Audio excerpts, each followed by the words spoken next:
قبل ما اتجوز كنت فراشة كده بترفرف اول ما اعرف ان الشتا جه. من ساعة ما اتجوزت وبقيت انا اللي مسؤولة عن ان انا اطلع الشتوي وانزل الصيفي، وانا بعيط لما اعرف الشتا جه. يوم في حياة بنت متجوزة وما عندهاش شغلة ولا مشغلة غير بيتها. من يجي 7 ايام 6 ليالي كده تقريبا قلت لكم ان انا هرتب الدريسنج هاخده كده ضرفة ضرفة، وفي الاخر تكاثرت عليا الاعمال زي البقرة ونسيت، واضطريت ان انا اعمله كله في يوم واحد جزاء لصغر سني وقلة ادبي. والاستاذ شهاب غالبا كان بيمر بوعكة نفسية شديدة، فكانت هتجيب لي انا كمان وعكة نفسية، فاضطريت ان انا اعمل له الاكل بسرعة اللي هياخده معاه الشغل واتخلص منه عشان اقدر اكمل، لان تصرفاته حقيقي كانت غير مبرره، وفرحان جدا باللبس الشتوي كانه اول مره يشوف. المهم دخلت كده شلت كل حاجه على التسريحه، وقررت ان انا هرتبها واحط في جنب الحاجات اللي انا بستخدمها يوميا علشان بزهق كل شويه وانا قاعده بدور عليهم على التسريح.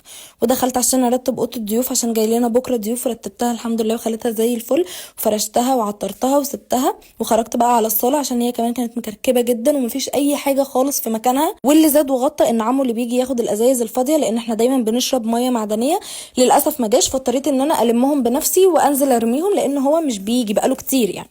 وبعدين خلصت ودخلت عطرت الشقه، قلت النهارده اعطر بالمعطر بدل البخور اللي ريحته فسوكه ده، والحمد لله عطرت الشقه خلاص. ودخلت بقى على المطبخ، رتبت كل حاجه فيه وحطيت المواعين في غساله الاطباق ولمعت التلاجة، والاول مره لمع التلاجة وما تبصمش.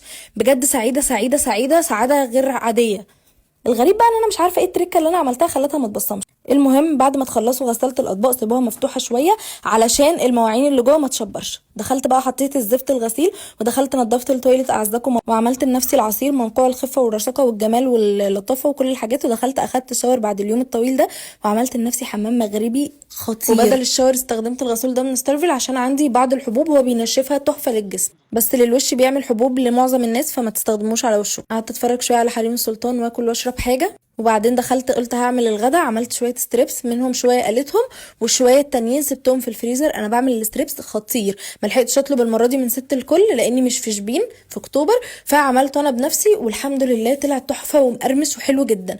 عملت بقى باستا وايت صوص مع خضار وحطيت عليها الستريبس، بقى تحفه.